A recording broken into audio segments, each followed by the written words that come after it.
வணக்கம். இன்னைக்கு நம்ம ஒரு முக்கியமான விஷயத்தை பத்தி பார்க்க போறோம். சின்ன ட்ரேடர்ஸ், குறிப்பா புதுசா வர்றவங்க ஏன் தொடர்ந்து பணத்தை இழந்துட்டே இருக்காங்க? இது வெறும் நம்பர்ஸ் சம்பந்தப்பட்ட பிரச்சனை இல்ல. இதுக்கு பின்னாடி ஒரு பெரிய சிஸ்டமே இருக்கு. சரி, வாங்க இத பத்தி இன்னும் கொஞ்சம் ஆழமா தெரிஞ்சுக்கலாம். இதுதான் நம்ம மனசுல இருக்கிற முக்கியமான கேள்வி. ஆப்ஷன்ஸை வித்து ஜெயிக்கிறவங்களோட வெற்றி கதைகளை நாம் அடிக்கடி கேட்கிறோம். ஆனா அதே ஆப்ஷன்ஸை வாங்குறவங்கள நிறைய பேர் ஏன் தோத்துட்டே இருக்காங்க? இந்த ரெண்டுக்கும் நடுவுல ஏன் இவ்ளோ பெரிய வித்தியாசம்? வாங்க இதுக்கான விடையை தேடலாம். முதல்ல இந்த பிரச்சனையோட ஆணிவேர் எங்க இருக்குன்னு பார்க்கலாம். பல ட்ரேடர்ஸ் தங்களுக்குள்ளேயே கேட்டுக்கிற ஒரு கேள்வி இது. ஆனா அதுக்கு தெளிவான பதில் மட்டும் எங்கேயுமே கிடைக்கிறதில்ல. இங்க பாருங்க. இதுதான் அந்த பிரச்சனையே. ஆப்ஷன் செல்லர்ஸ் எப்படி ஜெயிக்கிறாங்கன்னு சொல்ல நிறைய கதைகள் இருக்கு, டேட்டாஸ் இருக்கு. ஆனா இந்த நேக்கட் ஆப்ஷன் வாங்குறவங்க எப்படி தொடர்ந்து ஜெயிக்கிறாங்கன்னு கேட்டா ஒரு பெரிய மௌனம் தான் பதிலா இருக்கும். இது ஏன் ஒரு மர்மமாவே இருக்கு? இப்போ இந்த நம்பரை பாருங்க, 98%. இது உண்மையிலே ஒரு அதிர்ச்சியான புள்ளிவிவரம். நஷ்ட அடைகிற சின்ன ட்ரேடர்ஸ்ல 198 பேர் இந்த நேக்கட் ஆப்ஷன் வாங்குறவங்க தாங்க. அதாவது எந்த ஒரு பாதுகாப்பும் இல்லாம மார்க்கெட் மேல போகும் கீழே போகும்னு நம்பி ட்ரேட் பண்றவங்க. இது ஏதோ இன்னைக்கு நேத்து நடக்கிற விஷயம் இல்ல, பல வருஷமா இதுதான் நிலைமை. ஆனா ஏன், அதை தான் நாம இப்போ உடைக்க போறோம். இந்த மாதிரி தொடர்ந்து நஷ்டம் வர்றதுக்கு பின்னாடி ஒரு சிஸ்டமேட்டிக் ட்ராப், அதாவது ஒரு அமைப்பு ரீதியான பொறி இருக்கு. அது என்ன பொறி, அது எப்படி வேலை செய்யுதுன்னு இப்ப பார்க்கலாம். யோசிச்சு பாருங்க, ஒரு ட்ரேடர் பெரிய முதலீட்டோட வர்றாரு. ஆனா அந்த பணத்தை எல்லாம் இழந்துட்டா அவர் என்ன பண்ணுவாரு? பெரும்பாலும் ட்ரேடிங்கை விட்டே போயிடுவாரு இல்லையா? இது புரோக்கர்களுக்கு ஒரு பிசினஸ் ப்ராப்ளம். ஏன்னா அவங்க வருமானம் இதனால பாதிக்கப்படும். அப்போ இந்த பிரச்சனையை சமாளிக்க அவங்க என்ன பண்றாங்க? இங்க தான் ஒரு சுழற்சி உருவாகுது. ஒரு பெரிய ட்ரேடர் பணத்தை இழந்து வெளியே போனா உடனே ட்ரேடிங் ரொம்ப ஈஸி, கம்மி பணத்துல கூட ஆரம்பிக்கலாம்னு விளம்பரம் செஞ்சு அவருக்கு பதிலா ஒரு 10 இல்ல 20 புது சின்ன ட்ரேடர்ஸை உள்ள கொண்டு வந்துடுறாங்க. இந்த சின்ன ட்ரேடர்ஸ் அவங்களோட முதலீட்டை இழந்தா கூட திரும்பவும் பணத்தை போட தயாரா இருப்பாங்க. அதனால புரோக்கர்களுக்கு புது ஆளுங்களுக்கு பஞ்சமே இருக்காது. அப்போ இந்த பொறிங்கிறது வேற ஒண்ணும் இல்ல, அது ஒரு நம்பிக்கை. ட்ரேடிங் ரொம்ப சுலபம்னு நம்ப வச்சு சின்ன ட்ரேடர்ஸை தங்கள் அறியாமலேயே இந்த வலைக்குள்ள விழ வைக்கிறாங்க. இது அவங்களுக்கு லாபம் தரதோ இல்லையோ, இந்த சிஸ்டத்துக்கு கண்டிப்பா லாபம் தரும். சரி, நாம இதுவரைக்கும் இந்த பிரச்சனையோட வெளிப்பக்கத்தை, அதாவது சிஸ்டத்தை பத்தி பார்த்தோம். இப்போ ஒரு ட்ரேடரோட மனசுக்குள்ள என்ன நடக்குதுன்னு பார்க்கலாம்.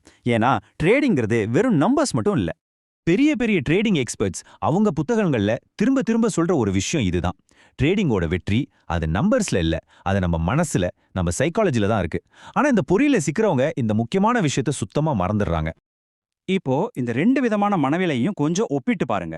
ஒரு பக்கம் பொறியில சிக்கினவங்க என்ன நினைக்கிறாங்க? ட்ரேடிங்னா வெறும் நம்பர்ஸ், நிறைய லிவரேஜ் கிடைச்சா போதும், ஜெயிச்சிடலாம், இது ரொம்ப சுலபமா இருக்கணும்னு நினைக்கிறாங்க. ஆனா இன்னொரு பக்கம் விழிப்புணர்வோட இருக்கிற ட்ரேடருக்கு தெரியும் இது ஒரு சைக்காலஜி கேம். ஜெயிக்கிறதுக்கு தெளிவான மனநிலை வேணும், அதுக்கு திறமையும் வேணும்னு. இந்த தப்பான மனநிலையோட ஒரு முக்கியமான அடையாளம் என்ன தெரியுமா?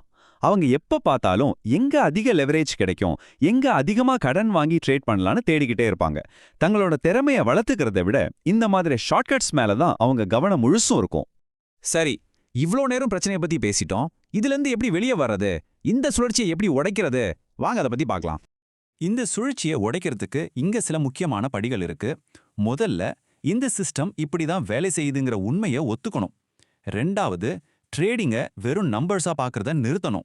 மூணாவது, ரொம்ப ரொம்ப முக்கியமானது, உங்க குடும்பத்துக்கிட்ட உண்மையை சொல்லுங்க, வெளிப்படையா பேசுங்க. நீங்க நேர்மையா இருக்கிறது தான் உங்களையும் உங்க அன்புக்குரியவங்களையும் பாதுகாக்கும். இது வெறும் ஒரு தனிப்பட்ட மனுஷனோட மாற்றம் இல்ல. யோசிச்சு பாருங்க, ஒவ்வொரு ட்ரேடரும் இந்த விழிப்புணர்வை அடைஞ்சா மொத்தமா நஷ்டம் அடைகிற சின்ன ட்ரேடர்ஸோட எண்ணிக்கை எவ்வளவு குறையும்? இது ஒரு பெரிய சமூக மாற்றத்தையே கொண்டு வர முடியும் இல்லையா? ஓகே, இந்த சுழற்சியை உடைச்சாச்சு. அடுத்தது என்ன?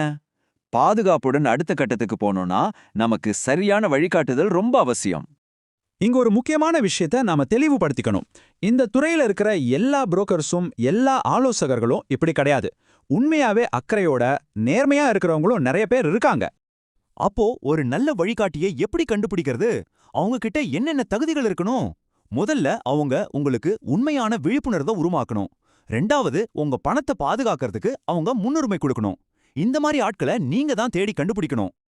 கடைசியா உங்களை நீங்களே இந்த கேள்வியை கேட்டுக்கோங்க. நீங்க பண்ணிக்கிட்டு இருக்கிறது ஒரு தெளிவான திட்டத்தோட, ஒரு ஸ்ட்ராட்டஜியோட பயணமா, இல்ல தெரியாமலேயே ஒரு பொறிக்குள்ள நீங்க விழுந்துட்டீங்களா? இதுக்கான பதில் உங்க கையில தான் இருக்கு.